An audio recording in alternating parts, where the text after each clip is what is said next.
Sports reports, no gimmicks, no clowns. 2-5, Mr. Logical, we run this town. Real talk only, no chaser, no doubt. From the east to the west, it's the order we shout. Mic check, lights flash, game time, stay ready. 2 vets in the zone, keep the pressure real heavy. Big hits, big plays, yeah, we breaking it down. Truth rings in your speakers, every word is the crown. From the north side hustle to that southern flame. Midwest grind, west coast of the game. Sports talk kings, yeah, we wear that crown. Turn it up, let them know it's about to go down.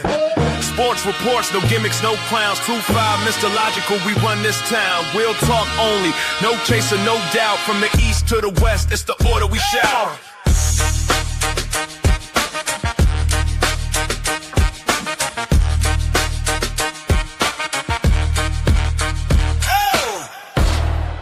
It's about to go down. Hey. Sports reports, no gimmicks, no clowns.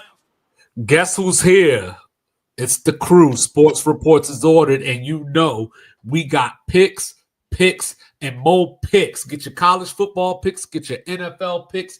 We got it all from one end of the nation to the other. So do me a favor out there, y'all. Like, review, subscribe, share, rate, do all the free things. Do all the good things. As me and Mr. Logical take you through this. Now, disclaimer. It's Thursday night. You're going to be hearing this on Friday. So, if we miss some injury or something that came up that, we didn't know about at the time, give us a little bit of grace. You know what I'm saying? But we're going to get right into this, take it from the top. So I was thinking about this game, Mr. Logical, happening in the city of brotherly love. And I was thinking to myself, it was like one of those old movies where you see the villain and, you beat up the villain and then he goes, "You haven't seen the last of me." So, last year, Saquon Barkley on a Sunday night ran for 255 yards against the Rams. Then they did it all over again in the playoffs in the snow. Saquon had a couple of 60-yard runs, 60-plus yard runs for touchdowns, and the Rams had a chance to knock Philly out the playoffs on a last-minute drive but couldn't get it done. So here we are, Mr. Logical. We meet again. What's going to happen? And I think the result is going to be different. I don't think it'll be 200-plus yards rushed by Saquon. Philly hasn't looked like they've attempted to really attack these games offensively. I feel as if they've been playing the game with this surety that we can keep the game in front of us. We can stay ahead of the chains. We can do the tush push. I know this past week, the tush push has been getting a lot of heat. I don't know if it's because they beat Kansas City or if there was I think it was 2 or 3 times where there was a false start. A couple of times the centers lined over the ball. So I just think that the way they've looked aesthetically hasn't been, reminiscent of how they looked towards the end of last year. Saquon hasn't really gotten loose. So it just doesn't really feel like the dominant Philly team we saw over the last, 8 or 9 weeks of last season. The Rams are the Rams, and I think Stafford's always going to make these crazy throws. He had one sidearm throw that went behind the linebacker, just off the fingertips of the corner, and Devontae Adams caught it. I think the Rams are always going to push the pace, try to make it exciting. But if Philly doesn't air it out, I can see the Rams winning this game and kind of being in control because I think they'll take advantage of the fact that Jalen Hurts hasn't thrown the ball down the field at all. I think he has that one deep shot to Jahan Dotson in week 1 against Dallas because it was one-on-one coverage and he let it fly. I don't think A.J. Brown's run a deep route yet and consistently just getting the ball 15-plus yard targets. So if they're not even going to open up the playbook, I can see the Rams just winning this game outright. So, couple of things, right? So, Matt Stafford, apparently he only likes Puka and Devontae. That seems to be the only place that he sends the ball. I think that Kyren Williams can make a difference in this game if he provides that balance because you don't want to be one-dimensional playing against Philly because going back to the game at Arrowhead last week, we saw the difference between Philadelphia with Jalen Carter on the field. A lot of the stuff that Dallas was able to exploit just wasn't there this time around. Now, with that But being that could said, be a Kansas City skill player indictment as well. it could There's be. no fear. There's It there's could no be. double team on the backside But, because but even more if you so fear from the Kelsey is a standpoint, catch possession guy, you don't have to double him. but I was thinking more from the standpoint of how Javonte Williams was able to get loose and be pretty successful as a runner against Dallas, versus, and like you said, it could be a skill player thing, but Kansas City's run game was pretty much snuffed out. That middle wasn't there anymore with him there. But what is still there that is not good for the Eagles is what's on the other side of Quinyon Mitchell. Adoree Jackson ain't getting it done. Like I think that you might be able to use Quinyon to stop one or to at least minimize what Puka or Devontae Adams does, but you don't have anything to line up with the other one. Now you might have the ability to double and play certain zones depending on how you can stop the run game, and that's where Kyron Williams becomes important. The Rams, preparing for this game, the Rams have not given up a rushing TD in either one of their two games yet. So, but I'm sure Saquon Barkley is licking his chops because he knows what he can do to the Rams. It was there last year. So I wonder, though, if Philly wins this game, do I get to be hyperbolic and say, well, hey, I saw this with Kansas City and Buffalo. The Rams just can't get past this team. Just like, can't get over Philly. Nah, not really. Because my thing for Philly, and we talked about it at the end of the results for the teams last week. Some teams are 1-1, 0-2, 2-0, and it doesn't really tell the tale of their whole season or how the season's going to play out. If Philly has to play another game like they played against Kansas City, then that's going to be an indictment on. I'm gonna feel as this something is going on in Philly, either with the new offensive play caller, maybe it's just not, creative enough. Because I saw a stat last week after the game that something like when Jalen Hurts lined up in like certain formations, it was like guaranteed run or like guaranteed pass. It was like one. It was like he lined up in the formation like 16 times, and every time they ran it. It's like, so is Philly's offense more predictable? Because there's no reason that Kansas City should even have been in a position to take a 17-13 lead, considering the healthy skill players that Philly has. So to me, that seems like a disconnect between scheme and personnel. And Jalen Hurts, like I said, we talked about it, like 8 years in a row, he's had a different coordinator going back to college.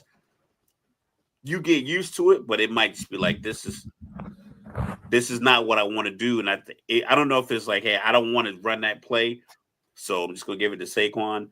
But if they play another game like they played last week, where offensively they're not taking these shots and not taking chances, I'm gonna think something's up. Well, coming into the season, AJ Brown had the hamstring issue as well. So, who knows, if that's still bothering him, because hamstrings are funny things, those soft tissue. Yeah, but you still got to get him targets. Like I know, but I'm just talking about taking shots. Game. That was the last catch. Yeah. And and he may have opportunities to take shots. Like if there was going to be an opportunity, I would think it would be this game because Philly has a really good offensive line, but they are going against these guys that I name every week. Kobe Turner, Jared Verse, Byron Young, so on and so forth, Braden Fisk. But on that back end, the Rams could be had if the blitz doesn't get home. So there could be opportunities, and all you really need is one or two. It doesn't need to be because I think people get stuck in this video game world where you say to yourself, like, hey, I'm just going to air the ball out 70 yards or so, but I don't think it needs to be that. But, maybe if you just get a 30-yard post route or something along those lines that you can throw over the top because the defense blitzed and overplayed their hand. Maybe you need to go judo style with your offensive line and use that momentum against them, and you can do a lot of misdirection to go to the other side of the formation.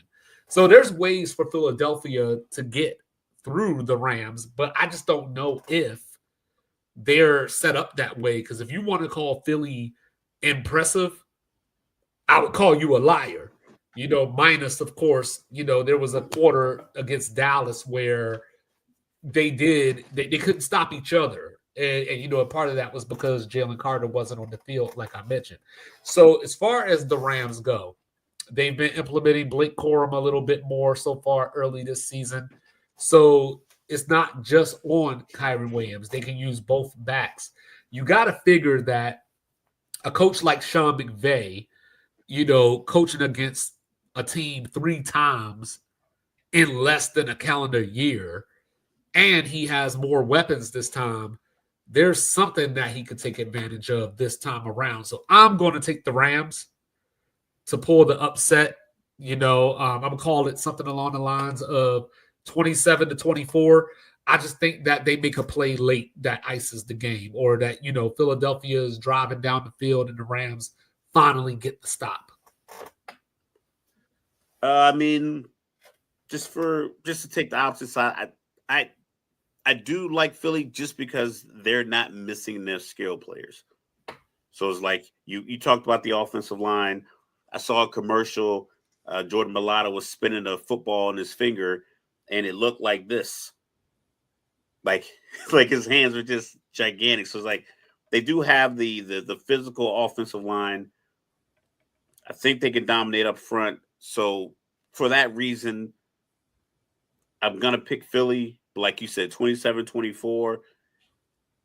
They need 27 points. I need sustained drives to give you 27 points. So if it's 6.5 minute drives, okay, but as long as you're getting touchdowns out of it.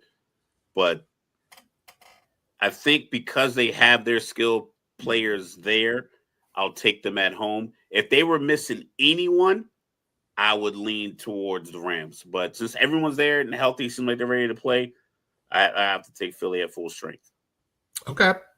So then, taking it over to the AFC for a quick second, you got the Chargers finally, playing at home. They went to Brazil, they went to Vegas last week, and now they get the Broncos coming in. And, last week I was talking about how Bo Nix, he just doesn't look right. Like if you look at the stats from last week, they'll look pretty. It'll seem as if he had a good game, but he's not making the plays that matter. They're getting stuck in 3rd and longs that, he has to make decisions, and he's not necessarily the most accurate guy. He is at his best when the plays break down and he can improvise. He doesn't have to make quick decisions. So the Chargers have a problem coming into this game. Their linebacker core is gone. We saw what happened to Khalil Mack. Perryman is injured as well, but the Chargers have Jim Harbaugh, which means ball control offense, less mistakes. And the Chargers have a very unique circumstance that they can take advantage of this weekend. If they win this game, they will be 3-0 in the AFC West before we even hit October. And I don't think that that's lost on Jim Harbaugh. Yeah, you can't take Denver lightly because they have a good young defense, and they added those veterans. And Sean Payton, for what it's worth, I mean, he is a Super Bowl winning coach. He did win a lot of games in New Orleans where they were pretty much abysmal of a franchise for so many years. So you have to give credit where credit is due. I just think that Justin Herbert has the ability to make plays when plays need to be made. And I've been saying that a lot this season because as I'm watching these different games, I'm seeing the difference between good quarterbacks, great quarterbacks, and quarterbacks that are just gamers and playmakers. Jalen Hurts, people knock him for not throwing the ball down the field. And I'm not knocking him. I don't think he has an inability to throw the ball down the field. I just think, you can't just keep playing with fire like that when you have these weapons. Stretch the field out. But his 2 touchdowns against Dallas were a 9 and a 13-yard scramble. Justin Herbert closing out Kansas City. Chris Jones jumps inside, and he takes off. He didn't stand there and try to, maneuver the pocket and try to just make something happen. Hey, there's open space over here. I'm a football player first. I'm a quarterback second. Let me go make this play. Ended the game. I just think that kind of capability built into a very steady, run-heavy, big offensive line. saw an interview with the Chargers GM, and one of the guys asked him, like, "Hey, you drafted a guy that's like 6'7". You drafted another guy that was 6'7". You got Mekhi Becton, who's like 6'8". Like, is there a purpose to your line?" He's like, "Yeah, I want him big." He's like, "I want big physical linemen, and just I want to Coaches like dominate it the line of big. scrimmage." Some coaches like the old school Denver. They like guys that were like 315 that could pull and move. This guy, like, listen, I need him 340, 350 that can just be big up front. And I believe that part helps the Chargers, especially against, because even with a good defense, you're not going to be pulling Mekhi Becton that much. He's going to be there. You're 350 pounds, 6 foot tall anchor of your line. So if guys going to blitz, they got to get through that gap. They got to get through him. Right. So I think that's one of the pieces that's gonna help LA win this game. And like I said, I think Sean Payton will do his thing, but I think Jim Harbaugh, he keeps it simple, very minimalist in his offensive approach, and then you still have the big arm quarterback that can make throws down the field. Yeah. I'm gonna take the Chargers 23-17. I was thinking about this because Surtain, went out last week with an ankle injury. He came back, but the Colts, threw Michael Pittman at him and said, let me see how bad that ankle's hurt. So, the one thing I do know about ankles is that in the moment is not when it's at its worst. It's when you get off of it. And then it swells up a little, and it takes a few days before, you can actually put your total pressure on it that you would normally put down. So I want to see early if the Chargers try to take advantage of him. So the reason that I'm taking the Chargers is because I have two flawed quarterbacks that don't play well in big games. But one of them's at home. Is this a big game? I mean, for me, it is. I mean, the Chargers could go 3-0 in the division. You know what I mean? And if you're Denver, I don't think it has that kind of pressure. Like, I think it does. I know he does not. No, I don't think it has pressure. No, I don't think it has pressure on the Chargers to win the game. But I think that it's one of those things where it's a must-win for Denver coming off the game that they came off of last week, especially losing the way that they did. And you have the Chargers compromised in these ways, like, with the injuries and everything. So this is your chance to get them, because even if it's not a big game today, if the Chargers go 3-0 in this division, they might only need to win one more division game to really win the division. Because you figure Denver and Kansas City are going to, theoretically, you're split. They're going to split. Yeah. Right. The Raiders should theoretically get somebody, like, but it doesn't look like it. It didn't look like it this past week. They didn't look. We'll see. They looked like they were coached by two guys that were kind of using, I don't want to say archaic, like, play, but it just didn't feel like they were letting the game come to them. Like I said, I felt like they were fortunate. And, we talk about the Chargers, so many games, keeping teams under 10 points. I'm not seeing how Denver gets to 17. 17 and besides the Chargers being 3-0, like, if they win this game, being 3-0 in the, like, not only are they 3-0, they're 3-0 in the division. That's three different tiebreakers that they got right now. So like, it's not a big game as far as you're stepping onto the field and you better win because your season is over. But it's just like, can you really let the Chargers get that kind of leg up? So that's just, and then you'll be 1-2 if you lose this game. So they're 3-0 in the division. You lose your first division game, and you're already 2 losses behind them in the loss column before week 4. Yeah, that's pretty favorable scheduling for the Chargers to set their season. I mean, it could have backfired, but you play the teams in front of you, and I think they did a great job of that. And I think they're going to end up 3-0 just because, like, when you watch that defense, yes, Khalil Mack is spectacular. We remember when they had Joey Bosa. Now that's not the case, but it's like they've always been like a solid defense. Derwin James, I don't think he really has a position. I think he just puts on a jersey and a helmet, and they just say, "Hey, go do stuff." They're okay. As long as he doesn't get like a penalty that gets him put out of the game, and I think he's been playing a lot better in that regard. But he's in the box, he's stopping the run, he's playing the pass, he's playing your tight end, he has He's taking the crossing route. I mean, he just does it all. Yeah, I guess he's like the And you could call him the defensive version of Slash. yes, So the corner term, your Swiss Army knife on defense. yeah, there you go. So then on Monday night, we'll jump around a little bit. The Ravens and the Lions. Woo! Let's go.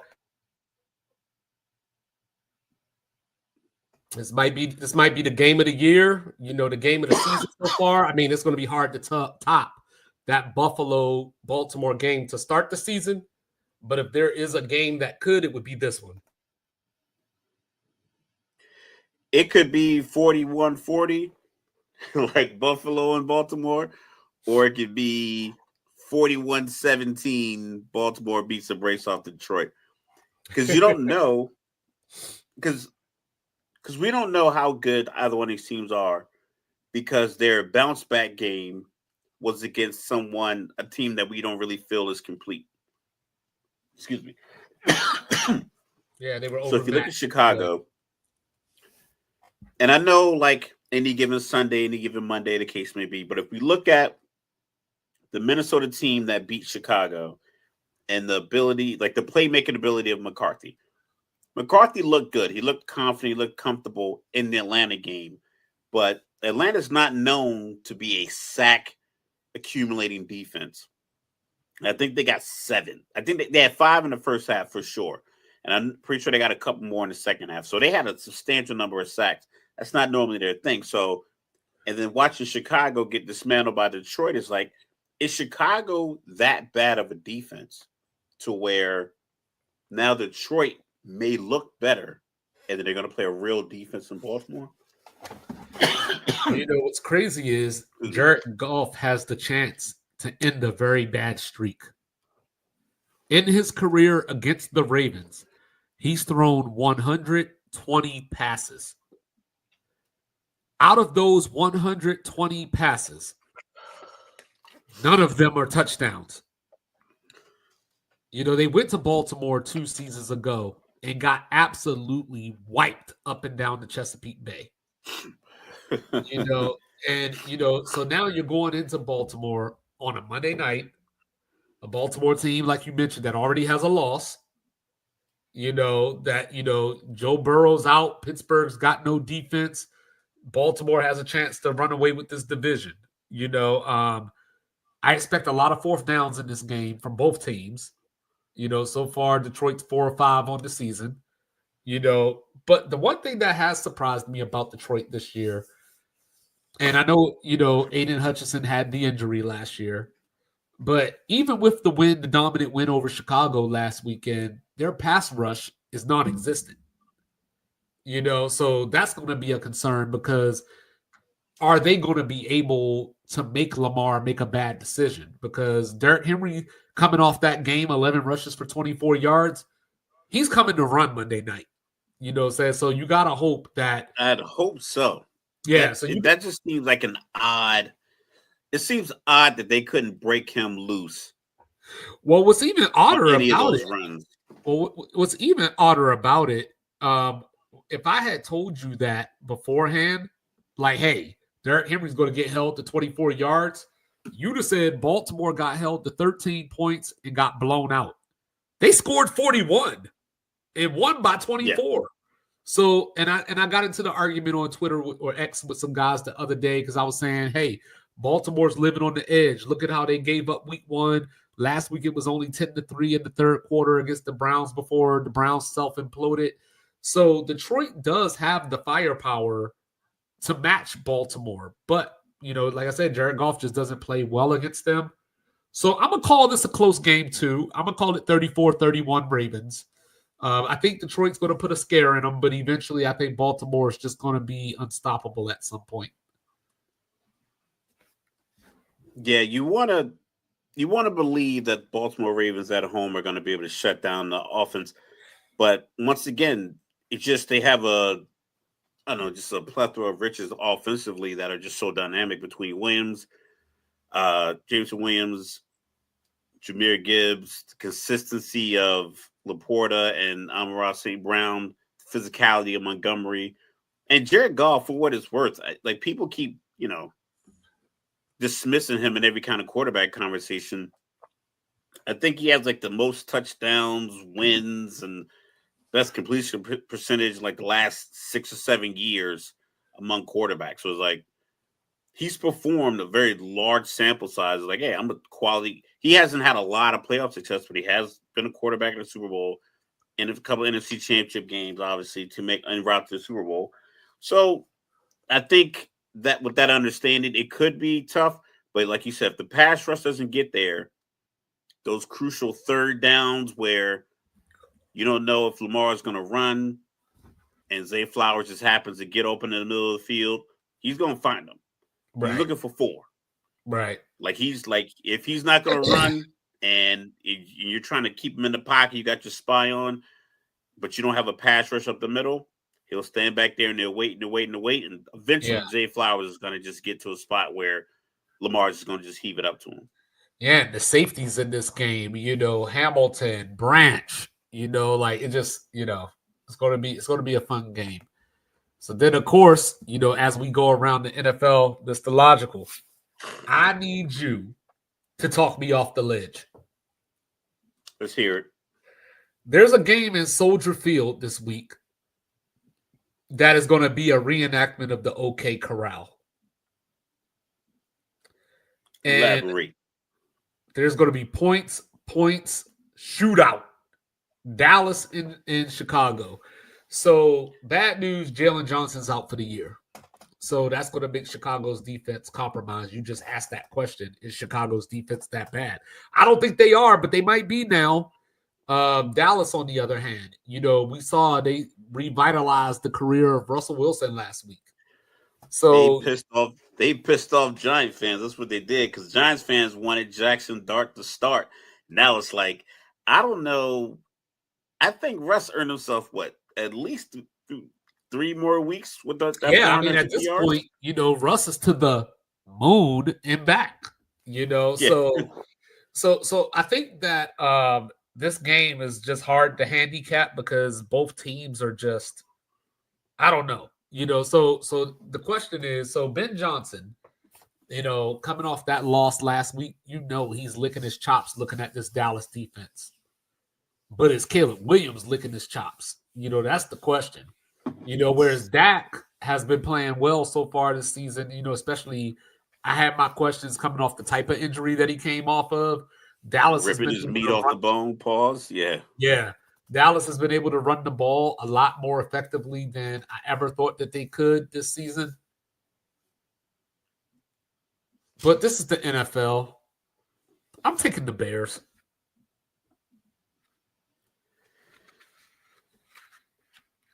Nah. Talk me off the ledge. Ledge. I can't, because Russ threw a lot of those passes. He threw a lot of those passes with pressure in his face. I'm not sure if Caleb Williams is like, yo, DJ's down there somewhere and lets it fly. That's the difference. I think that's going to be the piece where it's like, I don't know if that is going to be what happens in this game. I think Dallas will move it down the field. I think CeeDee Lamb and Pickens are just going to be too much for Chicago. And I'm not sure that Caleb Williams in the NFL has ever been in a shootout or handled that back and forth, because I imagine that, say we get a shootout and it's back and forth, we're midway through the third.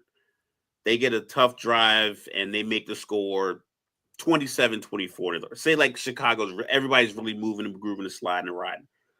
27-24, they take the lead. And then Dallas gets the ball back and it's dink, touchdown. Dallas is up 31-27. I'm not sure Caleb Williams walks back onto the field like, don't worry about it, fellas. I got this. I'm getting us the lead back. I think he goes and then goes back out in the field and then gets a 3 and out. Because I think that's part of the for lack of a better word, the mistake with Caleb Williams. Like, I don't know if you perform well under pressure. And I think in a shootout, that's pressure. That's offensive pressure. Like, listen, it's a recognition that the defenses aren't holding up. it's on you. Like every drive, it's on you. Like you got to go back out there. Like when Russ went up, when the Giants went up, Dak knew I got this amount of minutes, go back down. They score. And then Russ has to come back out on the field. He has to just kind of wash away the fact that I'm having a great game and I got to come back out here and win it again. And then he throws 2 moonball touchdowns in the fourth. I don't see Caleb Williams doing that. And I think that's where the game gets away from him. Okay. All right. Well, I'm taking the Bears. Sounds like you got Dallas. All right. Yeah. You ready for my next upset? Let's hear it. Talk me off the ledge. Give me the Panthers. Nah. They had a wide receiver get negative yardage. Give me the Panthers. So look, Atlanta, right? The last 2 weeks, obviously 2 games of the season. So Michael Penix still getting his feet wet. This is only his 8th start now coming up. And when I go back to last week against Minnesota, I see a lot of JJ McCarthy wasn't ready. I see a lot of Atlanta had the ball 5 times in the red zone. One of those times I do believe they were running out the clock, so I won't hold that against them. But they got 4 field goals in those scenarios. You know what I mean? Against Tampa, it wasn't very effective. The offense got slowed down, and Michael Penix tried to be a hero a couple of times, and they still let the game get away from them. Whereas when I look at Carolina, yes, they've done a lot of their damage in garbage time. You know what I mean? So I will acknowledge that. But AJ Terrell's out. You know what I mean? So, Leggett is banged up a little bit, but that's better anyway. So give me some Ted McMillan all day long against this Atlanta secondary. But we will see a little bit more of my guy, Billy Bowman. Shout out to Billy Bowman. So I think Bijan will be able to get his. I think Bijan will still be able to hit the gaps against Carolina.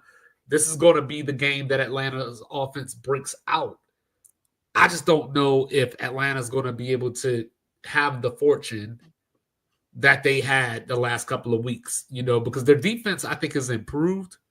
But without fortune week 1, I'll give you that, because Baker Mayfield was throwing like passes that he normally would complete. I think he was like at one point he was like 16 for 27 or 16. I don't even think he hit 200 yards if I remember correctly. Yeah, he had a very off game, and he missed a couple of passes on one of these drives. So I think in that regard, they weren't getting a lot of pressure on him. Like they were blitzing and getting pressure. But when they weren't, they weren't getting pressure. And sometimes even the blitz didn't get home. The blitz was getting home against Minnesota. Young quarterback trying to figure it out. And he had a better wide receiving core than Bryce Young had. He did, but he was only making his 2nd start. Yeah, sure indeed. I just feel I think the secondary has better playmakers in it. I would prefer personally, some more, intensity up front and being able to rush the passer with 4 and get home. We don't have that kind of skill set just yet. But like you said, you were running 4 and 5 corners out there, a couple of young safeties. The rookie, like you said, Bowman made the interception last week. Watts has been all over the place. He's probably the leading tackler in the secondary. Him. Yeah.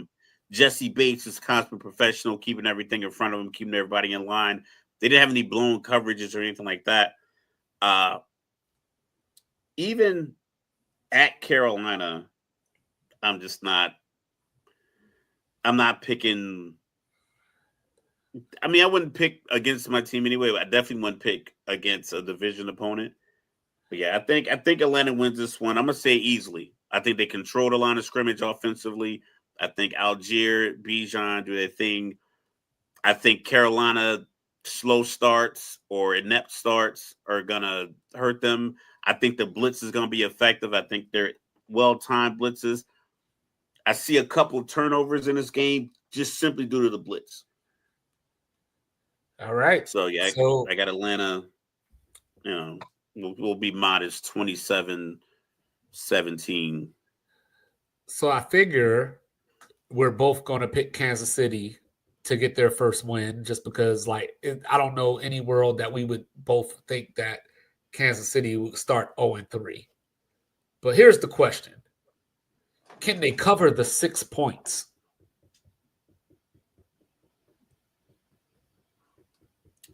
I think Spags will not give up.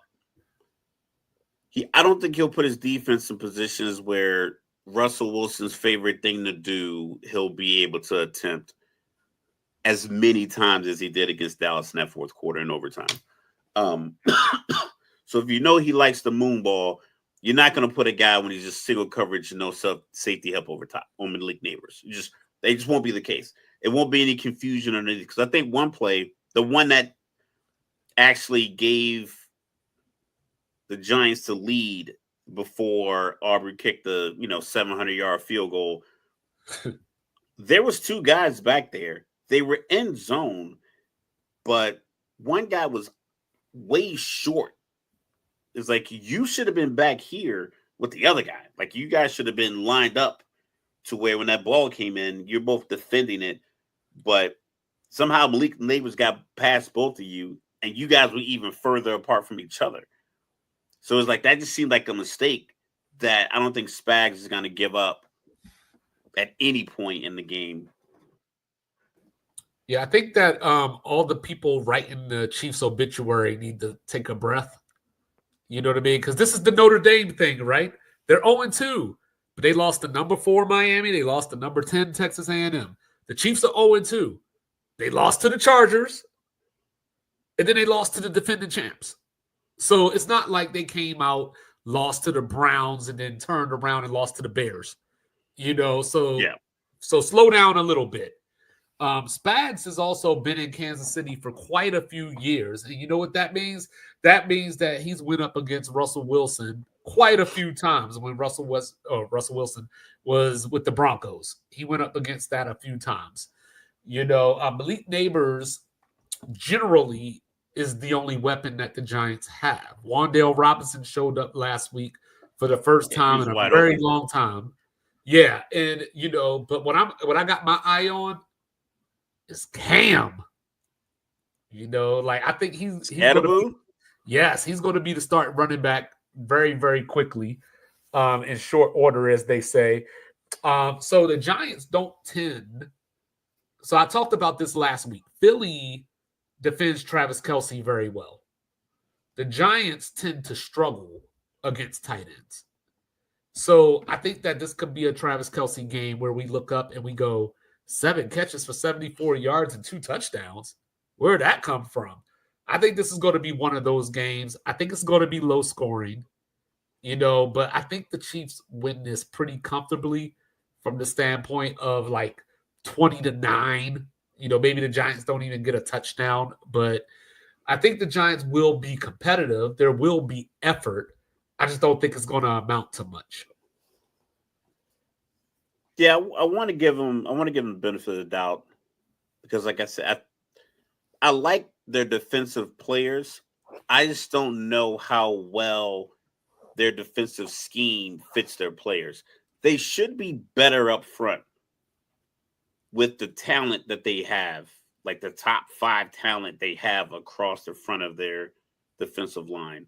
It should be more. They should be more problematic. They should be causing more disruption in the backfields of other opponent teams, but it just doesn't seem to happen. Yeah. Like you said, Travis Kelce, 7 catches, 77 yards, 2 touchdowns. I feel like 8 yards line, Kelce is the number one option. No matter what the play is, Kelce's number one option. I could just foresee a situation where he is left wide open. Yeah. Yeah. And the other problem is they going back outside. Like that moon ball can work when you got the retractable roof and all that. But when you get back to the natural air, especially the air of New Jersey, You know what I'm saying? I'm just saying, funny I things tend to mean, happen. it's on the river. The stadium shape kind of funny. Maybe it'll be a situation where he gets that breeze and it helps propel the ball. Like I said, I think Spags are just. I think he'll keep it simple. The kiss method, and box all of that in to where it's like, all right, this moon ball is going to be contested by two defenders I every love single that time you shit. throw it up. Moon Yeah, ball. because he was heaving that shit up in the air.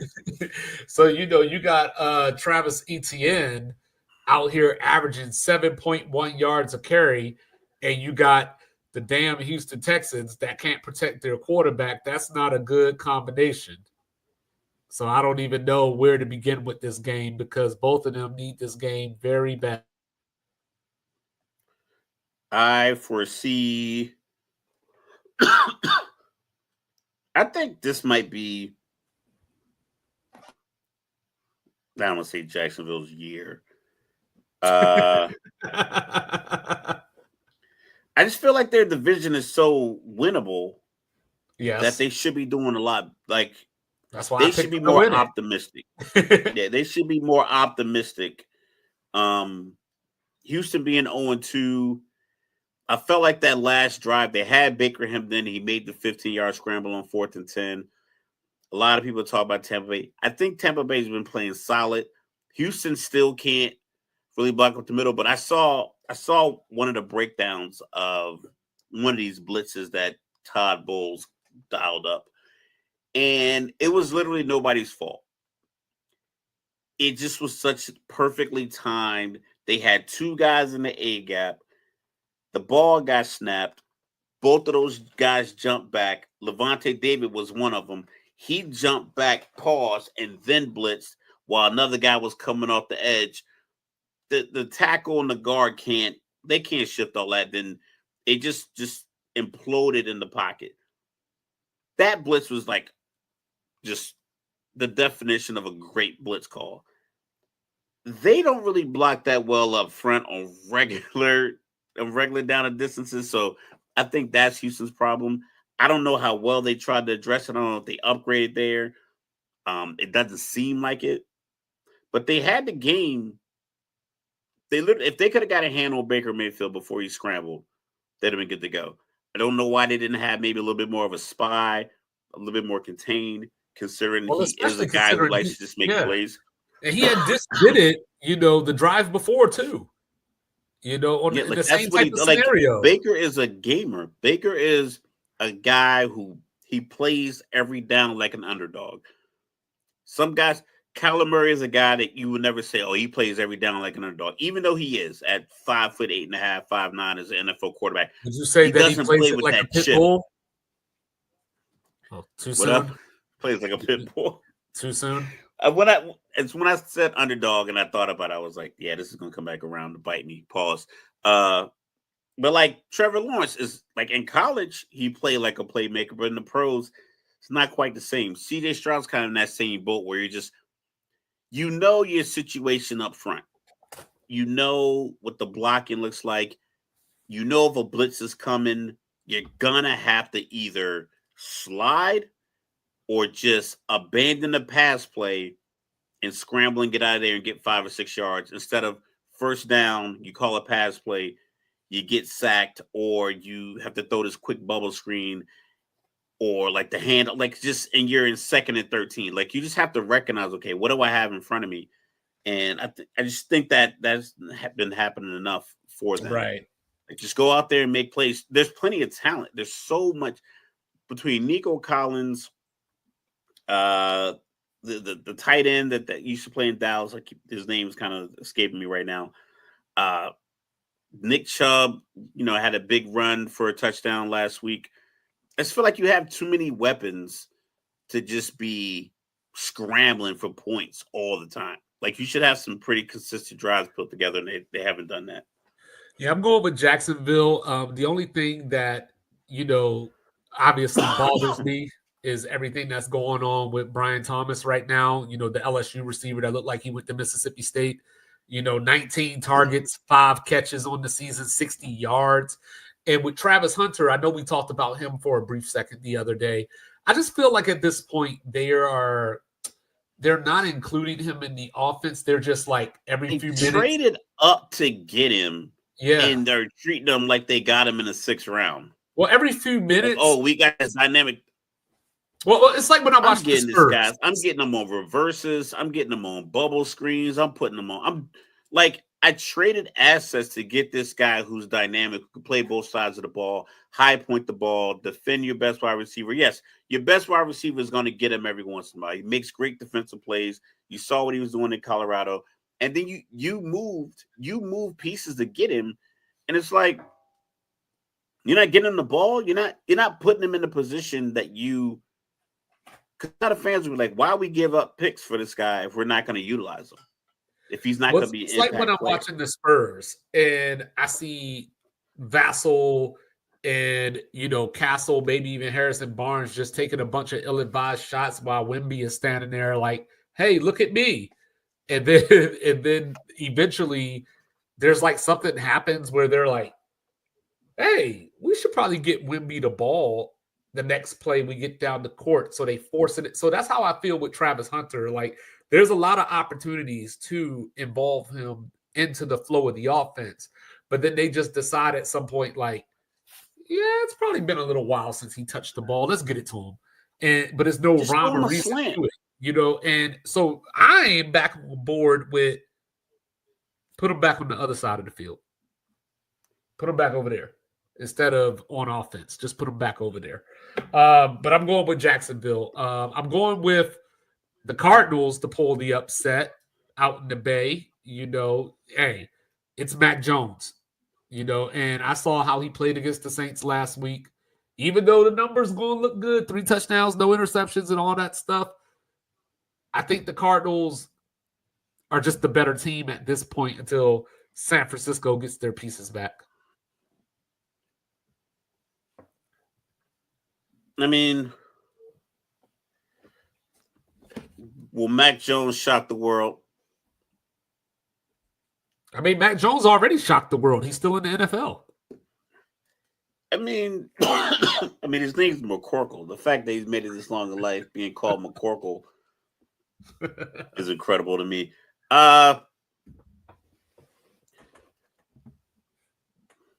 Yeah. I mean, they beat the Saints last week. It's just like the Saints might have taking that quarterback in the 2nd round. It's just like, why? If you knew Spencer Rattler was going to beat him out, you could tell from the combine picture the video that. Well, I guess they were just trying to show Kamara we're going to trade you without actually saying, hey, Kamara, we're going to trade you. Well, they should have made better moves than that. But 49ers, Cardinals, I mean, if Kyler Murray can just throw the ball to damn Marvin Harrison, it's like, come on. Like, they should have already had just Pro Bowl level highlights between the two of them. He should be throwing the moon ball up. Like, yo, he's down there somewhere. Put him in a position where you're in a bunch stack or something like that, and like maybe you get him on a one-on-one. Like, there has to be a better way to deploy a guy with that skill set. Like I said, maybe he just played football because he just was built to play football. His dad played football. And he's like, it is what it is. If I don't get the ball, I don't get the ball. But it seems like I know a team in Kansas City, Missouri, that would love to have a guy who could move like that. So it's like you have one and you're not using them. Whereas guys are like begging to get a player like that and you're not using him. Right. So I'm going to take the 49ers. All right, then we'll do I'm going to believe in Mac. I'm going to ride with Mac. All right, then we'll do some rapid fire here. Just imagine being a fan and you got tickets to week 3 and you're like, I get to see JJ McCarthy against Joe Burrow. And then like you show up to the stadium and neither one is there. But give me the Bengals. I'm going to take the Bengals here. Carson Wentz playing for his home team, but yeah, those days are over. I'll take the Vikings. Yeah. I'll take the Vikings because I think Browning's 3 interceptions he threw last week, he might repeat that. If Harrison Smith is playing, then I think it's probably I think I give Minnesota a chance. And for those of you that care about such things as quarterback record, here's Carson Wentz, 47, 46, and 1. All right, give me Colts over the Titans. I was real tempted to take the Titans, but J.C. Latham's not playing again. They got other offensive line injuries. Colts are +4. But the craziest thing, Jonathan Taylor leads the league in rushing. Tyler Warren leads tight ends in receiving yards, and Daniel Jones is second in passing. So give me the Colts to live for another week.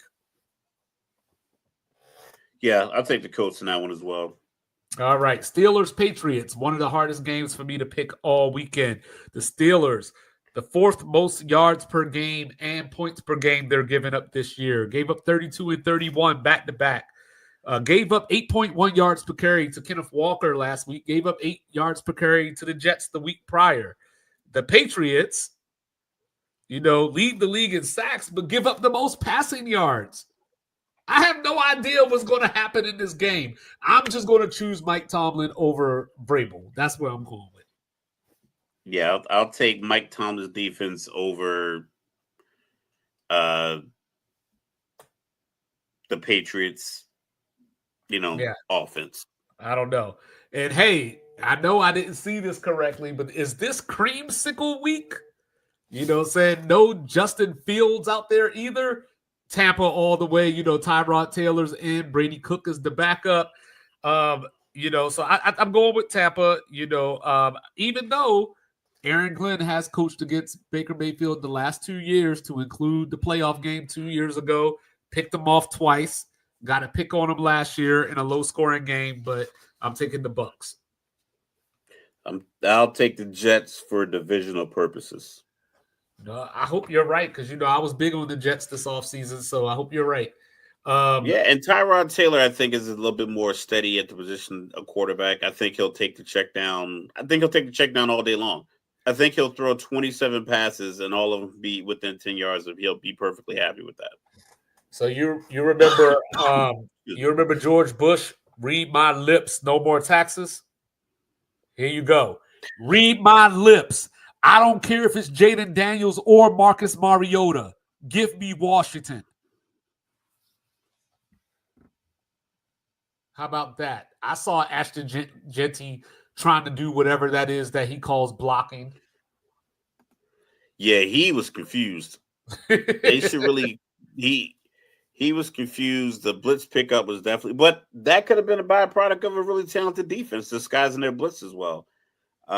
You've often criticized the Commanders' defense for not being able to do that.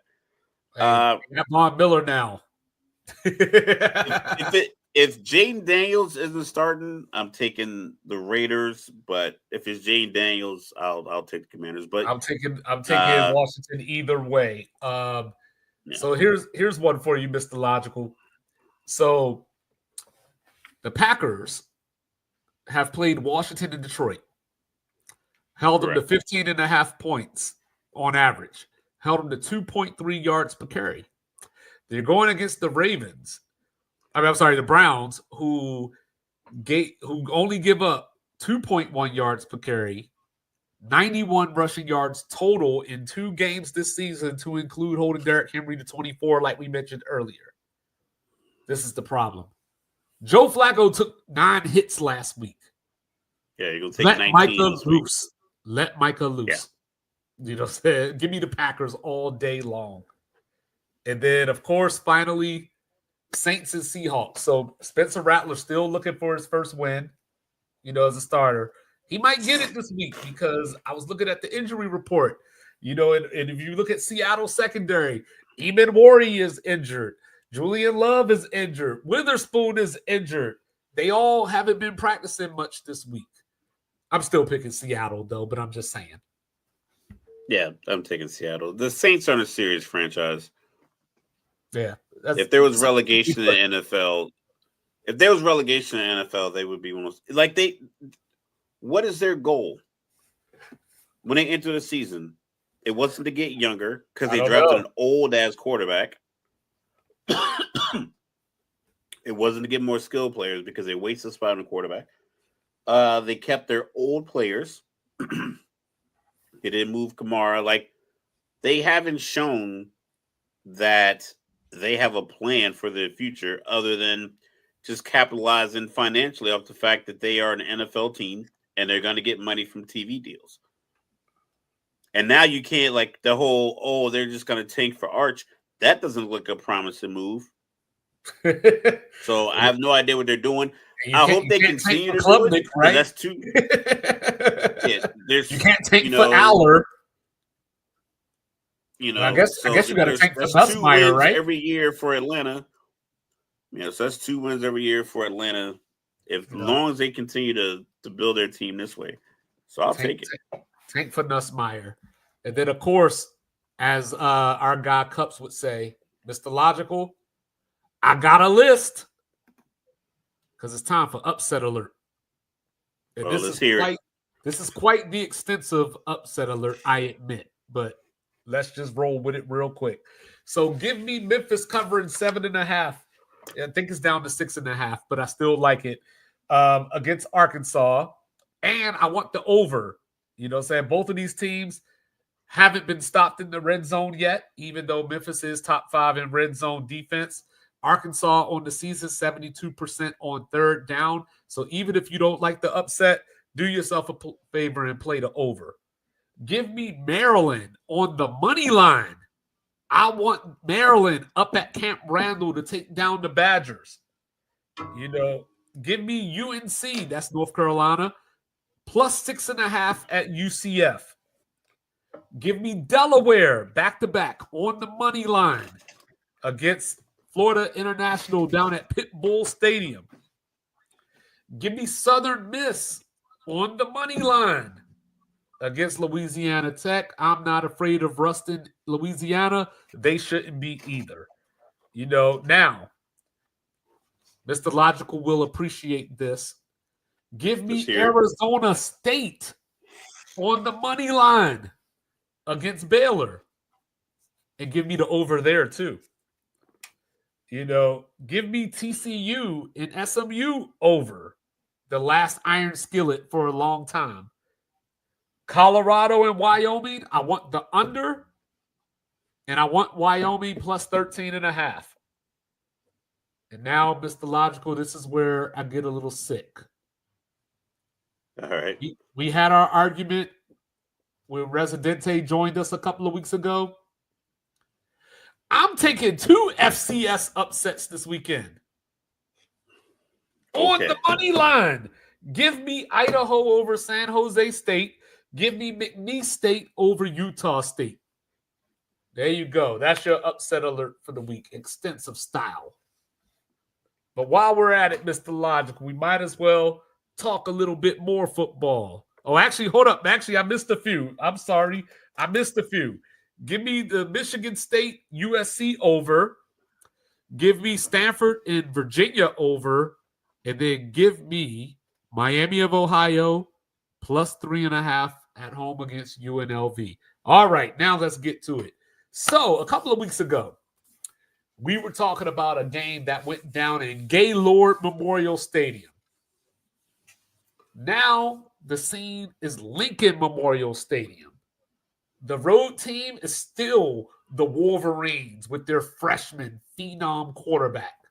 Now, my reaction when Michigan lost to Oklahoma was Sharon Moore left his balls in Ann Arbor. Sharon Moore is suspended for this game. So Biff Poggi is going to have his balls and Sharon Moore's balls. Nebraska, when I think of Nebraska, I think of them giving up 6.8 yards per carry to Cincinnati to start the season.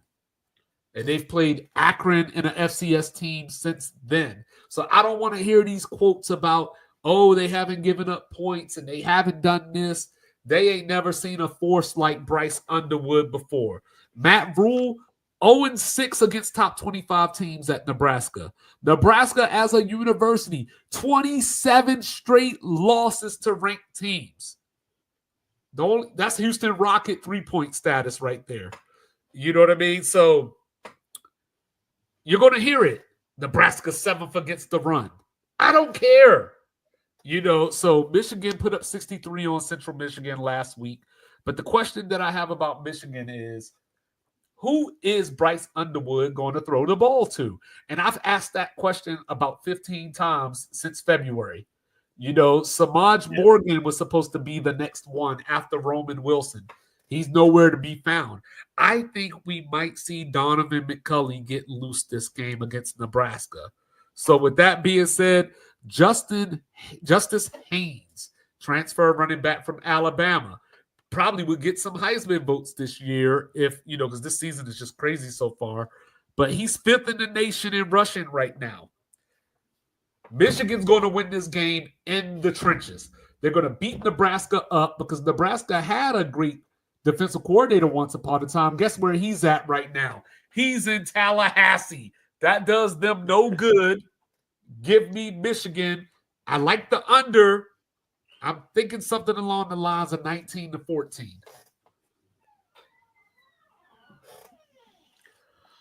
That's a very low scoring game.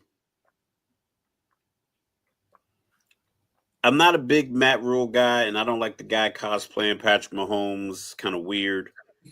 But Bryce Underwood versus Oklahoma. I'm not really big on Oklahoma. I know Brent Venables has been, known as a difference guru from Clemson, but his time in Oklahoma hasn't been like creme de la creme of defense. So for Michigan not to be able to put up points and run that, so I'll say I like your pick of Michigan. I'm gonna ride with the knowledge you have, but I'm worried about it because this seems like a big game. It's a big name school. I don't know how Bryce Underwood plays in these big moments yet. Granted, it's early on in his football career as a true freshman. He's been in camp since like January, but I just don't know how he plays in those big moments. But Justice Hayes, like you said, from Alabama, the trenches, that's what Michigan does best. He's a running quarterback, dynamic. Just shout out for Rez. He's like 6'5", 225, 230. So I imagine that they'll be able to deploy that and win. I would say more than I'd give it some points. So I'd go 27, 27, 23, something like that. I'll put some points on it, but I think if he can just stick to I'm a dual threat, let me make you fear both aspects of my game, then I believe Michigan takes that win. All I'm going to say to you, to quote Narissa, is how dare you? As much as I've been talking about Billy Bowman, you know what I'm saying? You're going to sit up here and tell me that Venables' defense ain't been rocking it out? Yes, he has. Yeah, the offense wasn't rocking it out. Just one guy. No, last year was abnormal because their top 5 wide receivers played like 20 snaps the whole season. So their defense was just exposed last year being on. But I believe we had them on the hot seat coming into the season because of the way they looked the year before that. Well, that's because of the record. It wasn't because he was one of those coaches that was like, he might be on his way out there because it's Oklahoma and it recruits well and it's going to go to SEC and it's like, we can get rid of this guy, get a good coach and really compete. I thought that was like a conversation we were having. It is. Prior to last year. Of the defense, it was just because the team, the record. Oklahoma has something like the best record since 2000 in college football. And then he went like 6-6. You know what I mean? So, it's just one of those things.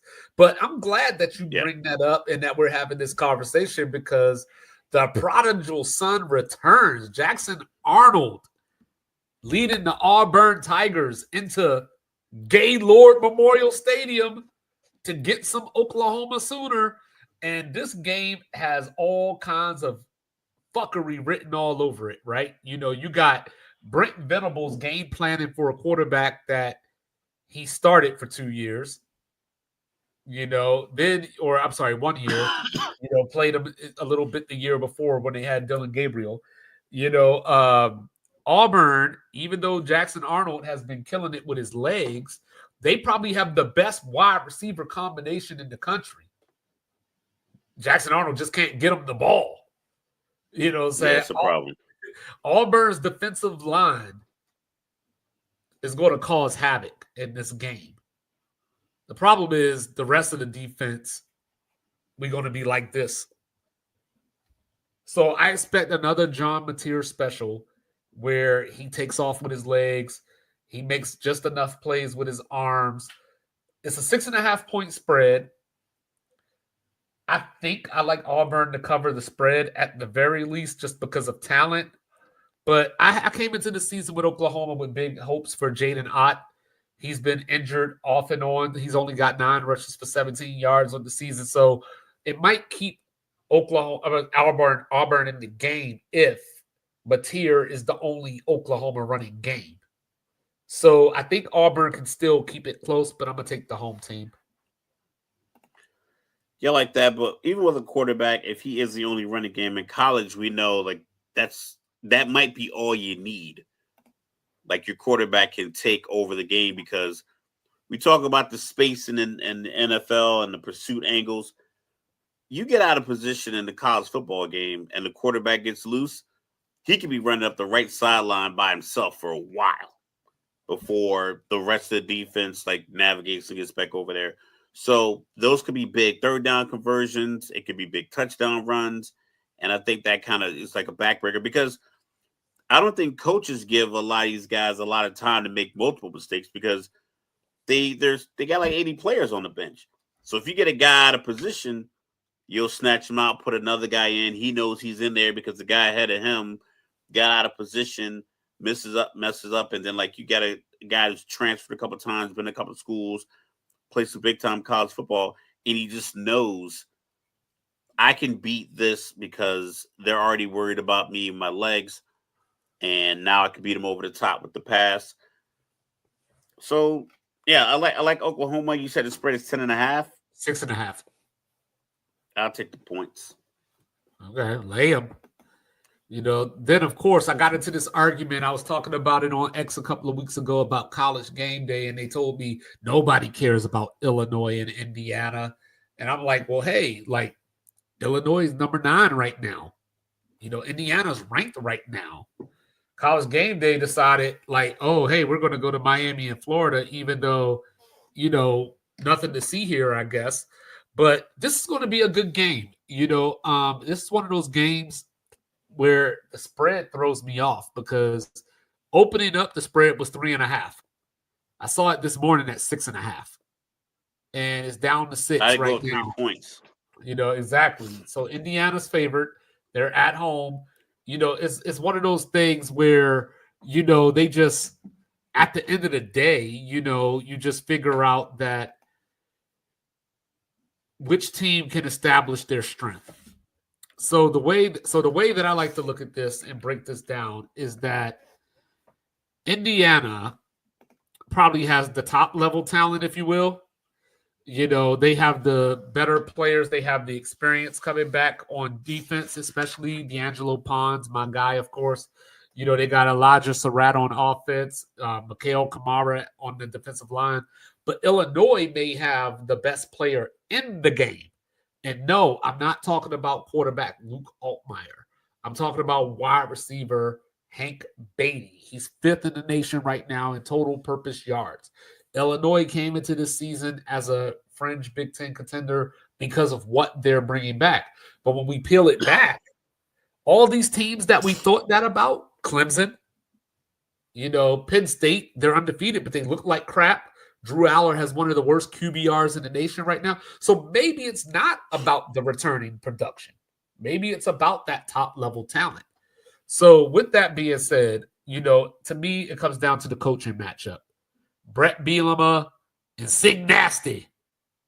So I'm rolling with Sig Nasty. I think Indiana's going to slow Illinois down enough because I go back to that Duke game 2 weeks ago, and Duke handed that game to Illinois on a silver platter. Illinois has been getting off the mat late to start these games. I don't think they can do that. But the thing is, both of these teams got something heavy next week, too. Illinois got USC coming in next week, and Indiana's going to Kinnick, a.k.a. Iowa City next week. So this game is important because of, one, who you got to play later in the season and who you got on your horizon next week. So I'm going to take the home team here. I'm going with Indiana. I think it's going to be high scoring, along the lines of, say, 38-31. But I'm going with the home team. I'll ride with your Indiana prediction. I like what I like the I want to say the ego, the confidence that Indiana coach displayed last year, and like that swagger that kind of permeates throughout your team. They're at home, under the lights, 7:30 night game. Like you said, Illinois has been kind of like skirting by. Indiana's been playing a little bit better football, so I'll take Indiana. Like you said, high scoring, 34-30, somewhere range. Okay. So then, of course, around the nation real quick, before we get out of here, we got a game up in Salt Lake City. And the first day Mr. Logical said, they kicking it off at 10 in the morning? 10 in the morning. This is youth football hours. 10 o'clock in the morning, youth football hours. That's shenanigans. Yeah. I mean, people be out there tailgating, drinking their hot cocoa at 7 o'clock in the morning. Yeah, it's going to be tough. It's a very tiny tailgate parking lot in Rice-Eccles Stadium. Yeah, Rice-Eccles, doesn't have a lot of seats. But the seats that they have, be rocking. They be rocking up. They're on top of you. Yeah. It's like this. It's like this, and it just goes straight up, and it kind of like leans in. It doesn't do this, where like most stadiums kind of go up like that. Right. It's on because it's at the foot of the mountain, so there's only so much space. It's literally downtown, uphill at the foot of the mountain. So it's not that much space you can put. It's not like MetLife, where it's like MetLife is a huge parking lot. There's nothing else around it except the stadium and the parking lot. It's very flat. Utah, you got to go up the hill, and then the hill does this, and then the stadium's right there. It's very loud. The sound kind of echoes off the mountain. It's a great view between the Utah stadium and the other school in blue. It's a very good view, but it's like 46,000 capacity, but it's literally right on top of you. So here's the question. And that's why Utah's going to win. Utah is going to win. But here's the question. Do you think that the early start time is a thing? Well, depends on, because I mean, when you're 19 to 23 years old, you're gonna play your games, you're gonna do whatever you're gonna do, you're gonna get your 6 or 7 hours of sleep, whatever that number is, and you're gonna be able to play. I think as long as the fans and the building's rocking, I don't think the time will factor in that much. Like my son's high school, they played their first varsity games 11 a.m. on a Thursday before school, like a week before school actually started. It was a very odd time, but when we were standing there watching the game, we had no idea if it was 11 o'clock, 6 o'clock, 5 o'clock, Friday night, Saturday. Like, it felt like football. And I think once you get out there and you get over the fact that it's like, oh, I got to get up earlier than normal to get on this bus to get to the stadium. Once you get out there, you put the pads on, you start sweating, it'll be fine. It just depends on, I know personally, and you can experience this because we lived in these mountain areas, the altitude, I don't know if it affects these superior athletes the same way, but it has to give Utah a bit of an edge in certain moments because they practice in it all the time. They live in it. Most of the guys are from there. So that 4,900 feet on top of the fact that it's like you're going up the hill in this mountain, that makes a lot of difference in the flat West Texas Lubbock campus that these guys practice at all week long. So if it's an up and down game, if it's a lot of speed, or if Utah is just weighing on you with their size, I think it can affect them. Yeah, and Texas Tech, they got Romello Height and David Bailey combined 4 sacks, 30 pressures on the season.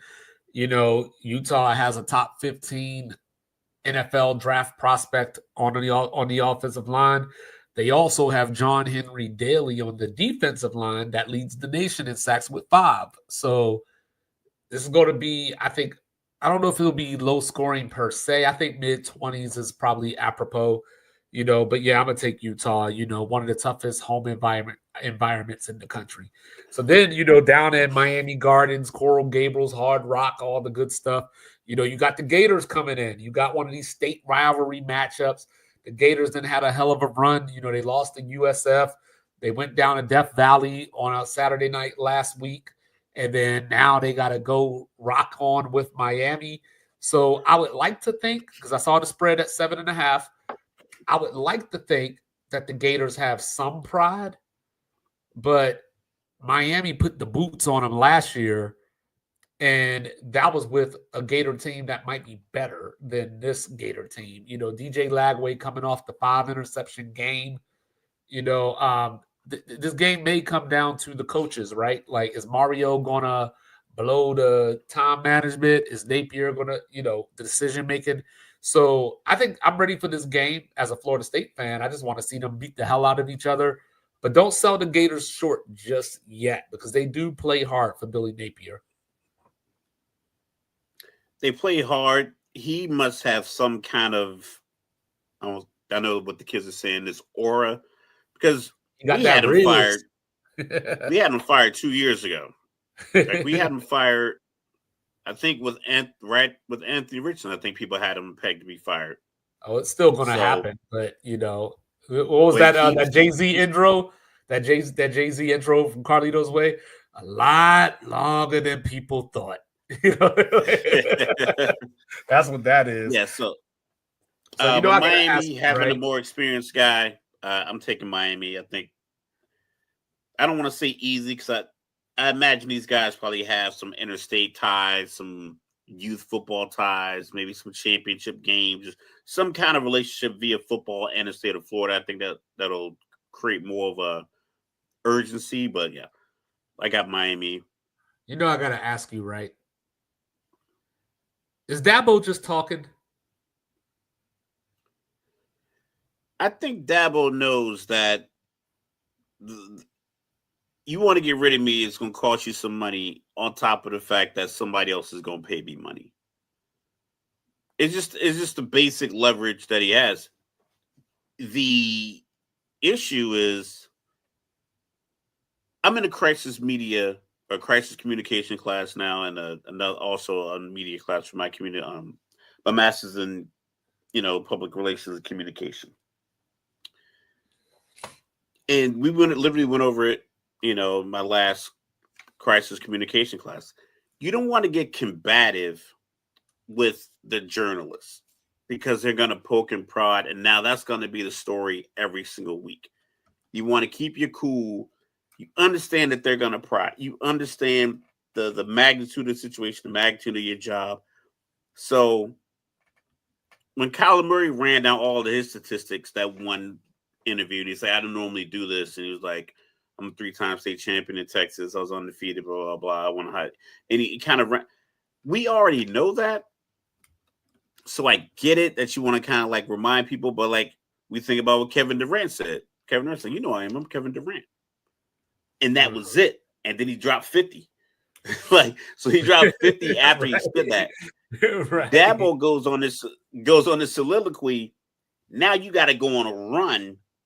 If not, now that you gave credence and you gave power and you gave energy to that question, you're going to get it in various forms every single week. And or your players are going to get it when they're available to the media. So I think that's the only piece. I understand, like, listen, you've been doing something so long, you want some respect. Like I said, you and I, we did over 20 years in the military. Like, if somebody was challenging you at year 19 on what you knew or what you've accomplished, like, are you serious? I've been around here since 2000. Like, you ask me these questions, like, what are you talking about? You think I made it this far by accident? Like, that's a natural thing to do. But when you have to be in a public space, answer questions from journalists, you probably can handle a little better. Yeah, so 16.5-point favorites against Syracuse this weekend, at home. And we know that Syracuse tends to be a thorn in Clemson's side over the years. Colorado going back to Caden Salter at quarterback. I don't know. Deion's just playing musical chairs at this point. I don't understand what he's trying to accomplish. I don't know why he benched Salter in the first place. Like, even if he was playing bad per se to some degree, it's like, well, hey, this is a new quarterback that you brought in with the transfer portal. You lost all your receivers. Like, your whole team is new. It was going to take a few weeks, probably longer than you gave him to figure this out. It's the first time he's had to deal with this.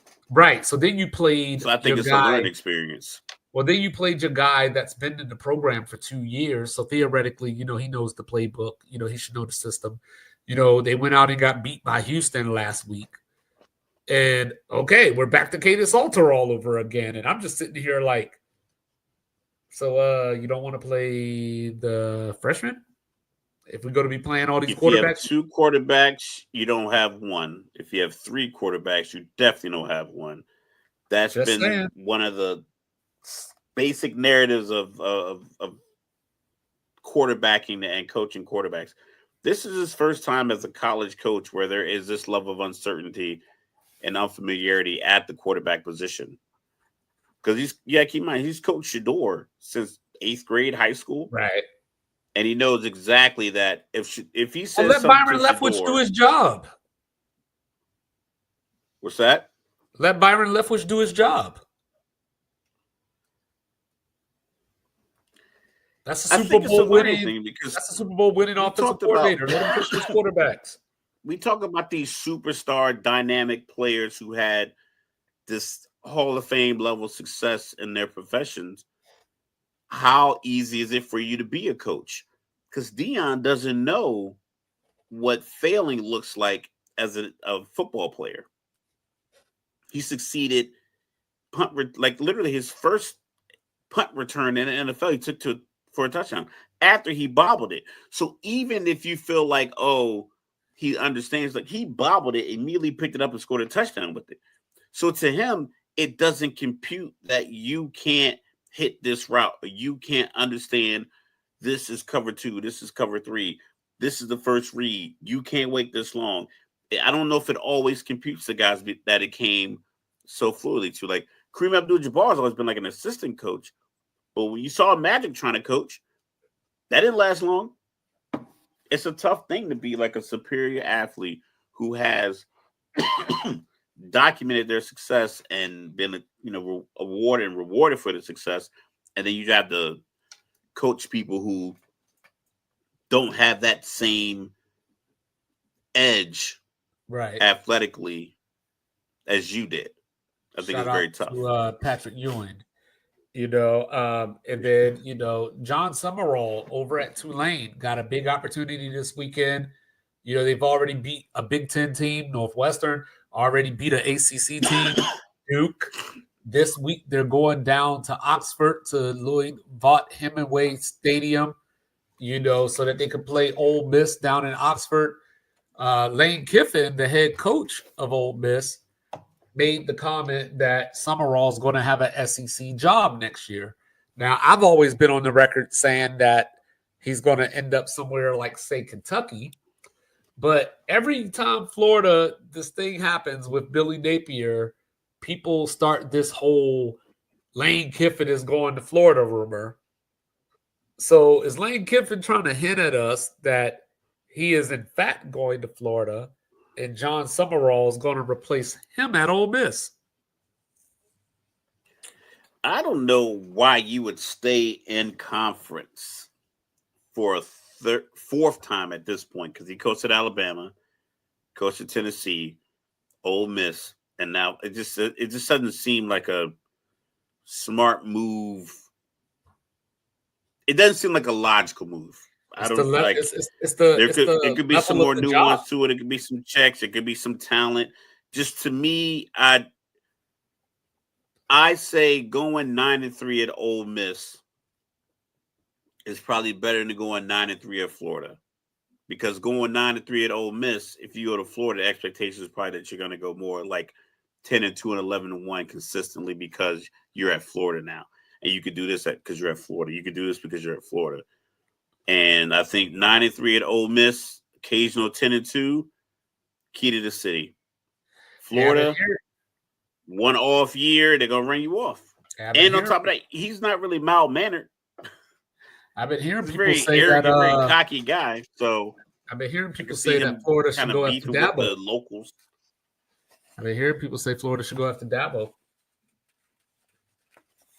No, you should go for a retread. Like it's way more than just getting the name in there. Like these kids don't know that Dabo has been a great coach for that long, like their life.